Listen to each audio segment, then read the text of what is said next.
sea, entonces, ¿se puede ir en bici o corriendo? ¿Tú qué prefieres? La corrida nunca fue lo mío. Entonces, por eso fui portero. Sí, buenísimo. Va. Bienvenidos a Zona 2. Este es un canal en donde hablamos con personas élites en el deporte y élites en la vida. Para los que no saben, Zona 2 es una zona en el deporte tranquila, a este ritmo, en donde quemas grasa, aumentas tu resistencia. Muchos le dicen la zona platicadora porque si vas platicando y vas haciendo ejercicio y te cansas, vas demasiado rápido. El día de hoy tengo la enorme fortuna de estar con un gran amigo y un gran élite en el deporte y justo élite en la vida, Adolfo Ríos. Muchísimas gracias por estar aquí con nosotros. Para los que no son amantes del deporte o para los que no son pamboleros o futboleros, cuéntanos quién es Adolfo Ríos, qué ha hecho, cuáles son sus logros más grandes y pues ahora sí que el escenario es tuyo. Muchas gracias. Digo, yo no sé cómo le vas a hacer corriendo. Yo vengo bien tranquilo aquí en bici. Si haces una pregunta que no me gusta, mira, te doy un cerrón aquí. Pero muchas gracias por la oportunidad. Mira, Adolfo Ríos es un personaje que se creó a base de esfuerzo, de sacrificio, de trabajo. Soy de Uruapan, Michoacán. Me costó mucho llegar a donde llegué. Tuve que sacrificar muchas cosas. Pero el fútbol fue mi plataforma. El fútbol fue lo que me llevó literalmente a conseguir mis sueños. Y mis sueños fue jugar en primera división, fue ser campeón en primera división, fue ser seleccionado en primera división y en nuestra selección mexicana de fútbol, y lo conseguí gracias a Dios. Entonces, representar a mi país ha sido lo más grande que he tenido. Los equipos en los que estuve, que fueron Uruapan, por supuesto, donde empecé. Después me fui a los equipos más importantes como Pumas, Veracruz, Necaxa y América.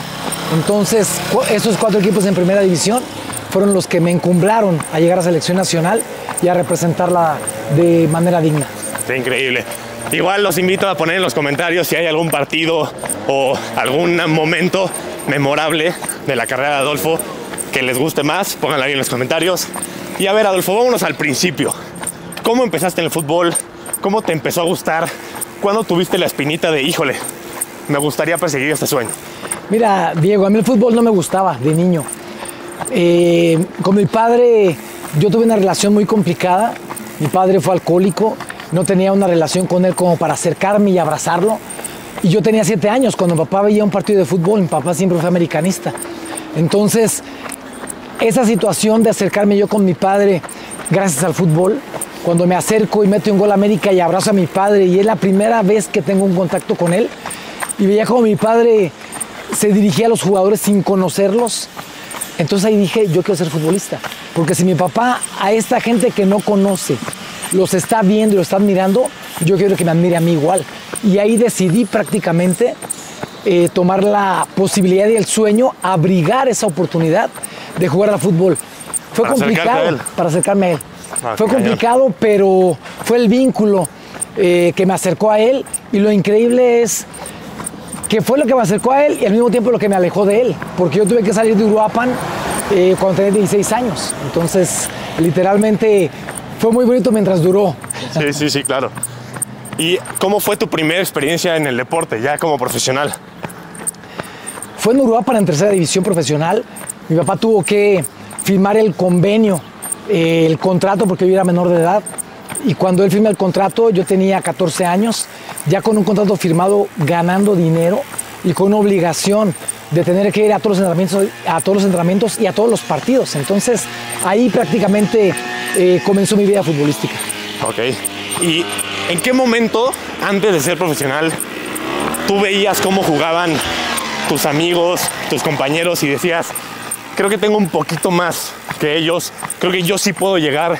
¿Cómo fue esa experiencia de creértela y decir, ok, voy a tomar este rumbo? Mira, a muchos compañeros les llegó esa posibilidad, invitaciones de equipos de primera división para hacer pruebas, pero no todos aceptaban. No todos tenían la mentalidad y la personalidad para poder dejar el lugar donde nacimos para buscar esa posibilidad y esa oportunidad. Entonces, cuando llega la mía, mi papá llega y me dice, te dije que te iba a apoyar, y ya llegó la invitación de Pumas. Entonces, aquí está tu boleto de autobús, así que te vas a México. Y me fui a vivir solo. No era nada sencillo a los 10 años irte a vivir solo a la Ciudad de México. Y lógicamente hubo que sacrificar cosas, pero siempre vale la pena. ¿Qué fue lo que más costó? La familia, claro, sí, que fue algo difícil, ¿no? El vivir solo, el estar prácticamente luchando por un sueño, todo lo que te encuentras con muchos jugadores que están prácticamente buscando lo mismo que tú, nadie te va a regalar nada. Entonces, esa batalla es la primera con la que te encuentras, que llegas a querer ocupar un lugar que quieren cientos de jugadores más. No, y además, dijeras tú, es defensa, o medio, o delantero. Hay varios jugando al mismo tiempo, portero y uno. Exactamente. Entonces, ¿cómo destacas cuando hay una posibilidad tan mínima?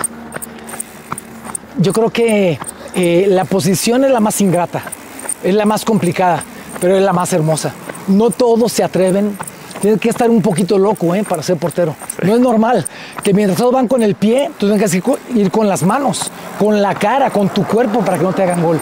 Entonces eso, a final de cuentas, también la personalidad, la valentía y el compromiso es lo que se va ganando en esas pruebas y lógicamente en ese sueño. ¿Y ya como profesional estuviste siempre cómodo? ¿O hubo un momento que dijiste, híjole, chance ya, me rajo? Mira, mi primera oportunidad ya en primera división, cuando soy titular, llegamos a una final. Esa final la perdemos y la perdemos por causa mía, por mi culpa. Porque yo cometo un error que prácticamente da al traste con esa final contra América. Entonces, después de eso yo estoy a punto de retirarme. Antes de eso la gente me detenía, firmas, fotos. Llegaba a un restaurante y llegaba el capitán y me decía, pase Adolfo, acá está tu mesa, bienvenido. Yo era famoso. Pero después de esa final, la gente me empezó a agredir. La gente empezó a amenazarme. Mi coche, ponchaban las llantas de mi auto, rayaban mi coche. Entonces yo dije, no, pues esto no es lo que yo quiero. Me voy a regresar a mi pueblo. Y ahí había que tomar una decisión. Abandonar todo o retomar la posición de poder buscar una victoria más.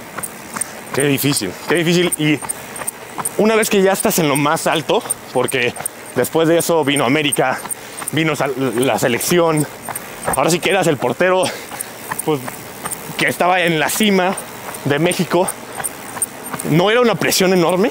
¿Qué pasaba por tu cabeza? ¿Cómo te mantienes en esa posición? Hay muchos temas, Diego, que tienen que ver con el compromiso y la responsabilidad. Comienzas a ser figura pública y las situaciones son diferentes. Ya no puedes equivocarte. Dentro de la cancha te puedes equivocar en muchas cosas, pero fuera de la cancha no puedes equivocarte, porque ya comienzas a ser figura, ya comienzas a ser una persona que los demás, los niños, las familias siguen y ven. Entonces, son cuestiones y retos. No todos tienen una carrera que de verdad te dé la posibilidad de brillar, pero principalmente de representar dignamente la profesión y la posición y los equipos que tienen. No es sencillo, pero literalmente el compromiso tienes que mantenerlo siempre, no solamente dentro, sino fuera de la cancha. Justo esa era mi siguiente pregunta. Fuera de la cancha, hay muchas, hoy en día es más evidente por redes sociales, por teléfonos, por mil cosas, pero ¿cómo le haces para mantenerte tan firme en lo que crees, en lo que quieres? O sea, porque me imagino que hay mil tentaciones de todo, ¿no? O sea, de irte a otro equipo, de personas que te quieren jalar a ciertos eventos, lo que sea. ¿Cómo te mantienes firme? Es la convicción, la fe y lo que tú representas. Yo sacrifiqué mi familia para jugar al fútbol. Sí. Y yo no quise en ningún momento poner en riesgo esa relación familiar para poder buscar un sueño en el fútbol. Hubo muchos compañeros que perdieron incluso la vida por temas que tenían que ver no solamente con la fiesta, sino con el tema de drogas. Entonces, eso es algo que te vas a encontrar en todos lados. No tienes que ser futbolista para tener ese tipo de riesgos, pero la decisión la tienes que tomar tú. Uno de los lugares donde más complicaciones tuvimos en cuanto a fiesta se refiere es Veracruz. En el puerto era fiesta siempre. Llegaron jugadores extranjeros, llegaban casados y literalmente se iban divorciados. Entonces fue un tema muy complicado, pero ahí es donde empieza a poner la decisión, la diferencia. Y lógicamente eso lo haces tú. Sí, claro. ¿Qué te faltó en tu carrera futbolística? ¿Qué faltó? Me parece que me faltó un mundial. Las oportunidades que tuve para llegar al mundial existieron. Calificamos al a los mundiales, jugando yo las eliminatorias mundialistas en el 98. En el 94 tuve oportunidad también, pero las lesiones me lo impidieron. Pero no me siento que me haya faltado algo, porque di lo que tenía que dar, dentro y fuera de la cancha. Y eso prácticamente me deja muy conforme con todo lo que logré. Copas América, Copas USA, con selección nacional, Copa Carlsberg, Copa Kirim en el extranjero. Entonces, todo eso en selección nacional me dejó completo. Perfecto. Y faltó Europa también, ¿no? Me imagino. Mira, ¿qué pasó con Europa? Como Europa es muy parecido a Uruapan, entonces yo siento que estuve allá. Sí. Cerquita. Llegó una posibilidad cuando yo estaba en Veracruz. Yo nunca me di cuenta de esa posibilidad.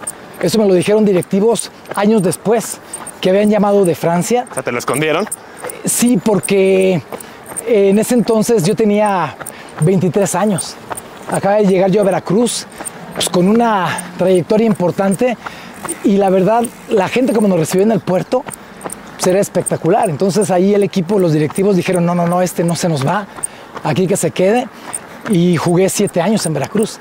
Y la propuesta de Francia, en ese entonces había sido de Paris Saint-Germain.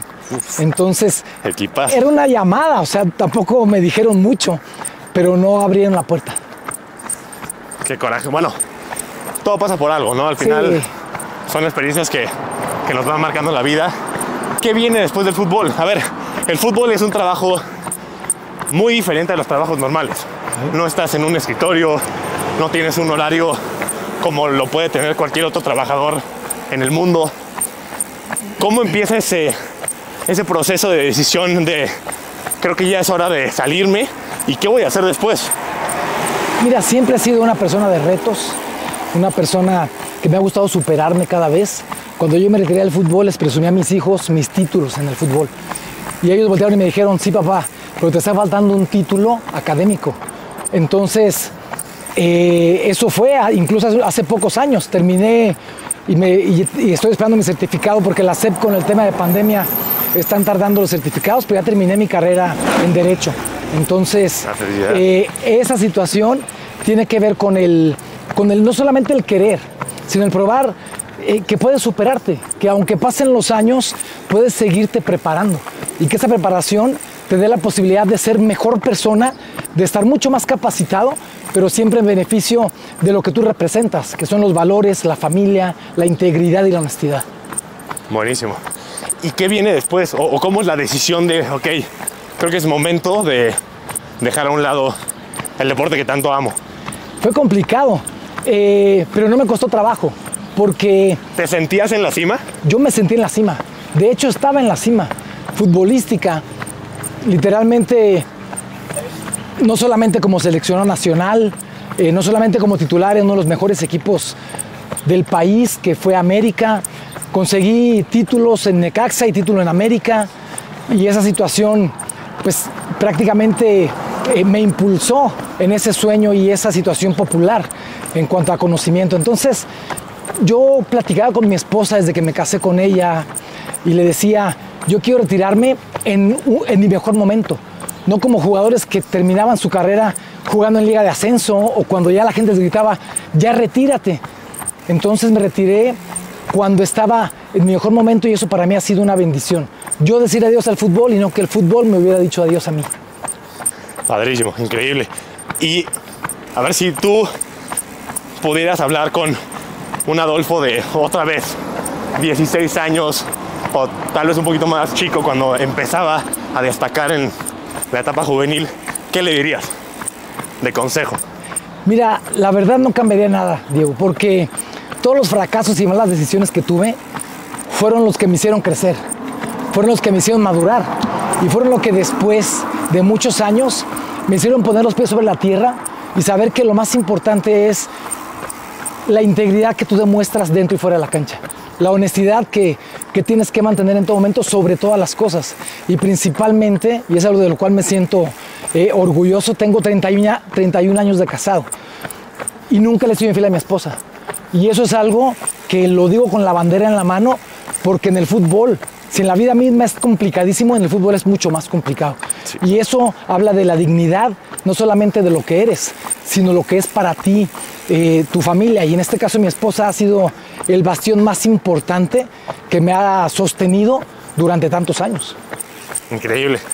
Y, a ver, una vez que sales de todo el tema del fútbol, ¿cómo es el adaptarte a la sociedad? Ahora ya no eres futbolista, ya eres un ser humano normal. Sí. ¿Costó trabajo o no costó trabajo? Sí, cuesta trabajo, principalmente en todas las actividades que estaba acostumbrado a tener. Viajaba con el equipo, estaba fuera en los entrenamientos y de repente estar en casa prácticamente todos los días, desde que amanece hasta que oscurece, no fue sencillo. Mi esposa me decía, alguna actividad tendrás que hacer. Entonces me metí a jugar racket y era el racket todos los días. Después empecé a jugar algunos partiditos aquí mismo en Querétaro con ex profesionales. No, aquí mismo se hizo una liga aquí mismo en el fraccionamiento. Entonces jugaba el fin de semana nada más, a veces entre semana, pero literalmente jugaba en la cancha, no jugaba de portero, porque todos querían meter gol. Entonces, un día uno así medio llenito de media cancha tiró a gol y paré el balón y le dije, ¿querías meter gol desde allá? Me dice, sí, para decir que te metí un gol. Me quité los guantes y dije, ahora me voy de delantero. Sí, buenísimo. Pero la adaptación fue complicada, pero ha sido una maravilla. Platícanos un poquito de cuál ha sido tu mayor fracaso. Puede ser en el fútbol o no, que hoy en día agradeces que te haya pasado porque te formó. Pues yo creo que el perder en la final, que fue lo que me marcó en un momento. Yo era muy joven, entonces inmaduro, quería comerme prácticamente al mundo. Y me equivoco en el momento en el que menos tenía que equivocarme, que era una final. Y Pumas contra América. Entonces ahí cambió radicalmente. ¿Fue un fracaso en mi vida? Sí, lo fue. Pero ¿Fue equivocación o fue tema del partido? Del partido, y cometo un par de errores que nos cuestan goles y esos goles acabaron con el sueño de ser campeones. Entonces el responsable de la derrota prácticamente fui yo, por la posición. Y lógicamente, por querer arriesgar, siempre me gustó arriesgar mucho en la portería. De ahí lógicamente aprendí. Lo primero que aprendí es que tienes que aprender a trabajar en equipo.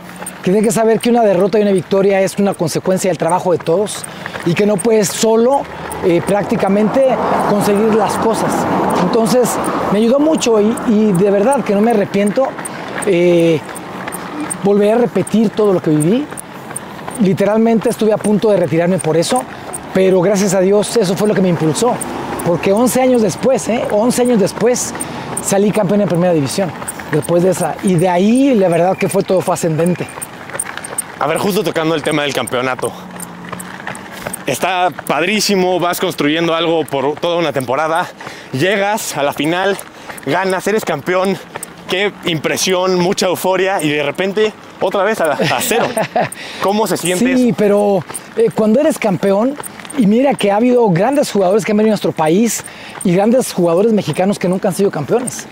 Pero cuando eres campeón, literalmente, colocas tu nombre con letras de oro en esa institución y quedas para toda la historia. Entonces eso prácticamente te deja o te inmortaliza en esos clubes y en el fútbol. Entonces, aunque no es fácil, cuando llega ese momento, hijo, es un momento único. Cuando yo salgo campeón, imagínate, fue con Necaxa contra las Chivas en el Estadio Jalisco. Habíamos empatado a ceros en el Estadio Azteca y vamos a jugar de visitantes contra las Chivas, en donde todo el estadio estaba lleno de Chivas, completamente lleno. Y lógicamente mariachis por todos lados y les ganamos 2-0.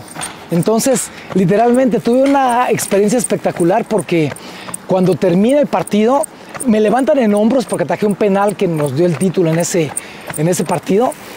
Y cuando me bajan, mi entrenador de tercera división, que ya murió, el uruguayo don Horacio Troche, que fue seleccionado de su país mundialista, me lo encuentro en la cancha porque él trabajaba con los medios de comunicación. Entonces me grita Pepe, porque así me conocían allá en Uruapan. Entonces en ese momento abrazo a mi entrenador y le digo, don Horacio, somos campeones. Y lloramos juntos. Entonces fue un tema espectacular en mi vida. Qué Ay, no sé si puedo decir. Qué bien. Pero bueno, blipéalo, Isabel. Adolfo, de verdad, muchísimas gracias por estar aquí. No sé si quieras decir algún otro mensaje, una invitación a los jóvenes, a las personas que hacen deporte y también a los que no hacen deporte. Ahora sí que el piso es tuyo. Muchísimas gracias, Diego, por la invitación. Muchas gracias por permitirme compartir, por tomarme en cuenta para esto. Por supuesto que la invitación es para todos y todas las jóvenes, porque estamos hablando que vida solo hay una. Y tú vas a cuidar tu cuerpo y vas a cuidar tu físico para tener una calidad de vida mucho mejor. Vale la pena esforzarse, vale la pena el sacrificio y vale la pena ser mejor persona día a día. Y lo que estás haciendo me parece espectacular, porque mucha gente, gracias a esto, la vas a contagiar y la vas a comprometer a tener una mejor vida. Muchísimas gracias. Aquí les dejo sus redes sociales, también les dejo las mías. Muchas gracias por estar aquí. Comenten qué les gustó, a quién quieren que entreviste después. Muchas gracias por todo. Un placer. Y como siempre, disfruten su proceso. Bendiciones. Nos vemos.